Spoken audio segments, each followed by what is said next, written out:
Hi, and welcome to the Capes and Villains introduction video. First off, let me introduce you to the components of the game. Right here, you'll have your 8 energy dice. This is, I'm kind of describing them as if it was per person. So I would use 8 energy dice.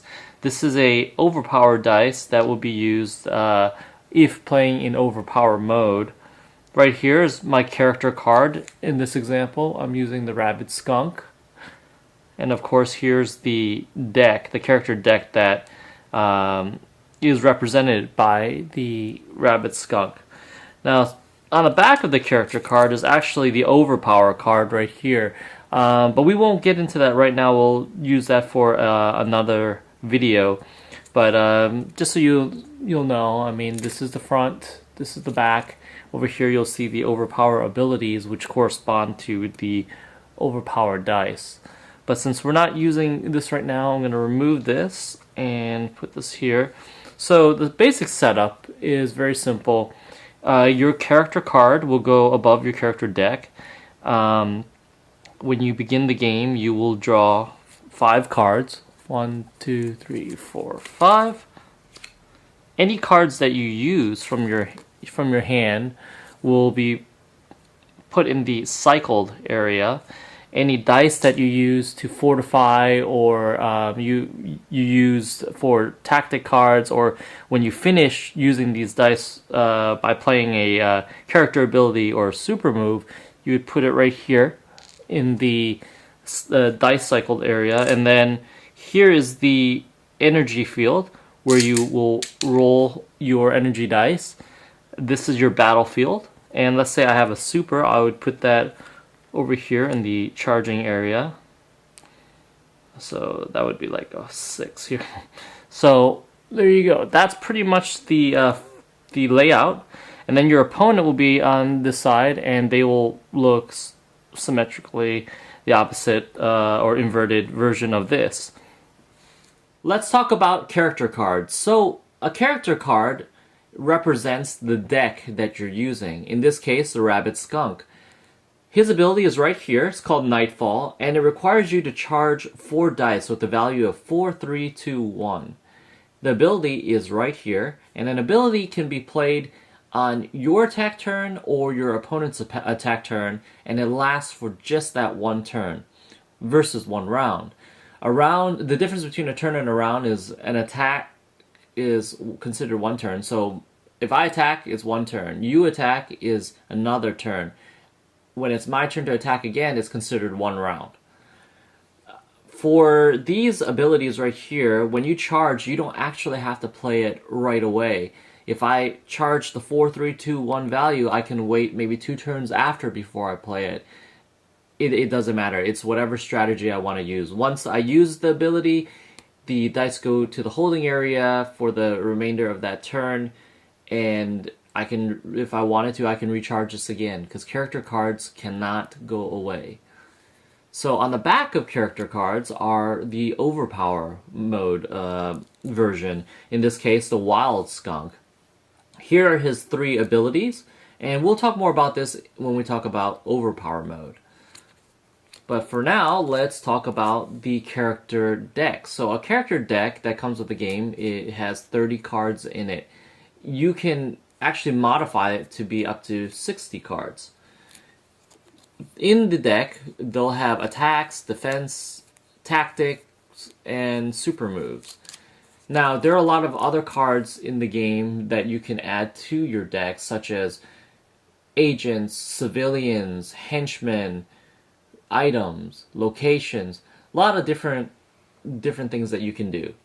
So let's start talking about the basics. Right now we have a hard palm strike. This is an amazing attack, and if you notice, there's a specific trait here. So right here you see it's a physical attack. Now this is very important because there are some cards that actually specify certain traits, or they react to certain traits. So keep that in mind. Over here, you see what the attack does. It does 1 damage, but if successful, the opponent cannot use any mental moves for 1 full round. Now remember what a round was. But this is exactly what I was saying. If it's successful, then you can't. Your opponent cannot play any mental attacks. So if they had like a physical heavy deck or a mutant heavy deck, then this effect doesn't really do much to them. It's just the 1 damage. Now, I just mentioned that a successful attack. So a successful attack means if I play this attack and you don't defend and it hits you, that's successful. Or what if I play this attack, you play defense, we both fortify our moves, and upon the big reveal I win, then that's considered me having a successful attack. So that is what that is. And over here, you have strength. So the reason why I'm showing you this is because there are 2 sub-traits. There's a tech attack trait and a projectile sub-trait right here. So there are certain abilities that defend from projectiles or get buffed from projectile attacks. Over here it says it does 1 damage, but if airborne, it does 2. So in our game, we try to make things more interactive by adding the 3rd dimension. There are some abilities or some attacks or defense that get more benefit if you're airborne, or that launch people up to be airborne, or can only attack people that are airborne. So and the same thing applies to underground. We also have that as well. So you'll find a lot of dynamic in our game that you probably wouldn't expect. Another thing is some attacks or some defenses, they have a secondary ability or perk. So if it beats a fortified move, you can stun that die. So if this Serang, even though it does just 1 damage or a possible 2 damage, if let's say we attack you and you defend and you fortify and I fortify but I win, well, because of that, I get to stun that die that you used to fortify. And stunning a die, unless otherwise said, lasts for 1 full round, not a turn. So right here, the next card we have is a Masterful Dodge. So there'll be cards that will be very vanilla, meaning they only have 1 perk, which is prevent up to 3 damage, and that's it. And that's perfectly alright. In our game, our heaviest hitter deals 5 damage, so preventing up to 3 damage, it's pretty darn good. So what we have here is a tactic card. In this case, Rabid Bola Balls.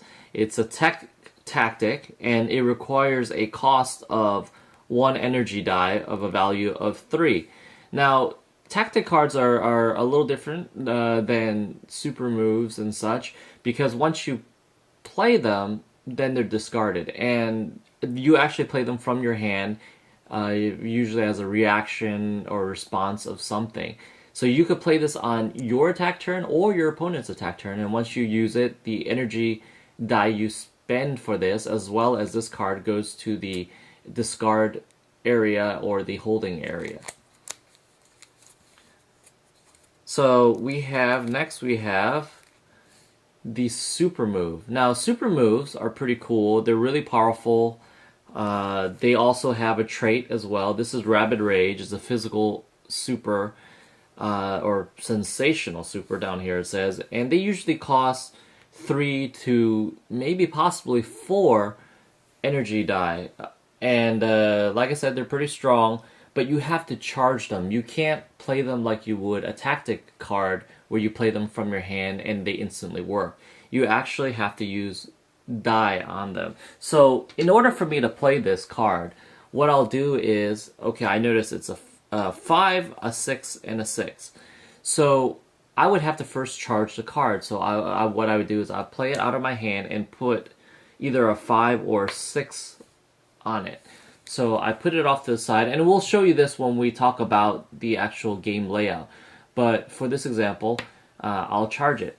So I can't play this move until 1 full round, because it has to charge 1 full round before I could use this. So even if on my opponent's turn I decide, okay, well, I'm gonna, I was very lucky and I got 2 6s, so I'm gonna put 2 6s here. I still can't play it until it's my attack turn again.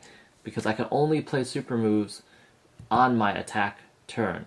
So what if on my first attack turn I get a 5 and 2 6s? I can't just play this and use it because remember, once again, one full round. So let's go through a few steps so then you can see kind of how the gameplay mechanics work. First off, in the beginning of the game, let's draw 5 cards. Opponent and myself will draw 5 cards in a one-on-one game. Okay, so I drew 5 cards. And then you take your 8 energy dice and you roll them. So I usually put them in some kind of order so I won't mess up and miscount what I have.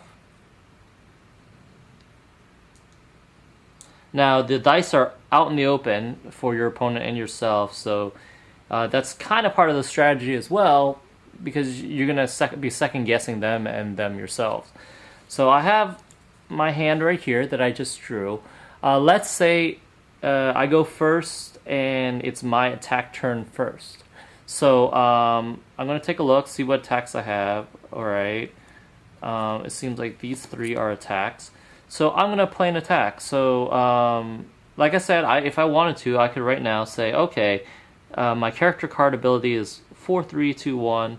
I can charge by putting a 2 and a 1 on it. I might not do that. I might wait until my turn's almost over, then play it. It's up to your strategy. Also check to see if I have any tactic cards, which I do, or super moves that I might want to charge or use right now. I'm going to play an attack. So I'm going to play the Hard Palm Strike right here. So I'm just going to put it this way so the opponent can see it. So my opponent has a few different options. One, they could just take the hit, which will make this a successful hit. 2, they could play in a defense card against this to try to absorb the attack or create a different effect. 3, they could play a tactic card if the tactic card has an ability to offset this, negate this, or alter this. Next, they could play their character ability if they had enough charged. They cannot play a super move on my attack turn. They can only play it on their attack turn. Or what they can do is they could play a defense. They could play an attack card as their defense. And if I don't do anything at all, if they have a defense card here, if I don't play defense, then I deal the damage, they absorb the damage, and we'll minus it and see how much damage they take, if any at all. If they have an attack card here as their defense, then what happens is my attack and their attack will happen, and basically I get hit and they get hit at the same time, and whatever effects from the cards, if there are any secondary effects, will resolve as well. But another option I can do is I can fortify. So I can basically take any one of my energy dice, actually any number of my energy dice, and put it on here to fortify that move to make it stronger. So I can take, let's say a 5. If they had, let's say, a 6, they would beat out my 5. But in retaliation. But since it's kind of like my move first for fortification, I might say, okay, I'm going to put 3 on here. So that's a total of 12. So 2 5s and a 2. So they might decide, oh wow, that's too much. I don't want to do that. I'm just going to take the hit. Or they might say, hey, I have nothing else I can do. I'm going to try to beat that. And then after this resolves, whoever wins or whatever damage is dealt, the dice go over here in the cycled area. The card that I use go here in the cycled card area, and then I'll have these to work with. So even though I played that attack, it's still my attack turn, so I can still play the next attack. I could play up to 5 attacks. Now there's an exception to this rule, and this is in a chain combo, but we'll talk about that in a second. So after let's say I play these 3 moves and they resolve one after another, and I have no more other moves. I can choose, if I had a super move, I can charge a super move, or I can just say, you know what, I'm going to just allocate these right here to that, to the character ability. That's fine. And then it's the end of my turn. Now, right before the end of my turn, there's a gameplay element called sprint. So this is for the opponent and yourself. Basically, any 2 unused die, I can draw 1 extra card in my next draw step. So if I didn't play these up here, if I only, let's say, charge 1 and I kept these, and plus I had these here, basically I get to draw 2 cards. But I'm just going to put that here. So now it's the end of my turn. I can take a look at this and say, I don't really like this card, so I'm going to discard it. So you could discard as many cards as you want, even the whole hand, and then in your draw step, you get to draw up to 5. So I would draw 1, 2, 3, 4, but because I had used this sprint, I sprint 1 more card, so I have now 6 cards in my hand. And then for rolling my energy dice, well, I can't re-roll these because these are already applied to this. So I'll take these. These are the ones that were used. These are the ones that I didn't use as well. And I'm gonna roll. And so here are my new energy values. So I'm gonna look and take a look at here. It's my opponent's attack turn. So I have to be on the reactive side and defend based on, or I might not defend, but I have to react based on whatever they throw at me. So also, I notice I have a super. Now, on my opponent's attack turn, I cannot play the super. So at the end of my opponent's turn, I might want to keep this in my hand so I could start playing this on my turn. So there's a lot of different techniques here that you can do. And you'll see more of this when we play an actual game in the next video. So I want to show you what a combo chain is. Okay, so like I mentioned, that everyone has, on their attack turn, they have a limit of placing 5 attacks. But a combo chain is an exception to this rule. So basically, a combo chain, how it works is, let's say it's my attack turn. I hit you with, let's say this one, and it's successful. Let's say you don't defend, or I broke through your defense by fortifying or whatnot. But let's just say this one hit you. So then I play another attack, right? So this one goes away, and I play another attack. Let's say this attack also hit you. So, let's say you didn't defend or whatnot, and you took it. So it also did not hit you. So because of that, I created a chain. So what a chain does is I can continue to play moves, but now that I continue to play moves, they're not part of the limit 5 because they're part of a chain. But also another perk is I get to draw a card for every chain after that one. So basically, I drew an attack, which is kind of cool. So then I can attack you again, and you have your chance to defend, to break the chain, or combo break it. And I'll tell you what a combo break is in a second. But for this purpose, let's say you eat it. So you take it, so that goes here. And then I draw a card because it's part of the chain. So I happen to draw another attack, and I attack you with it again.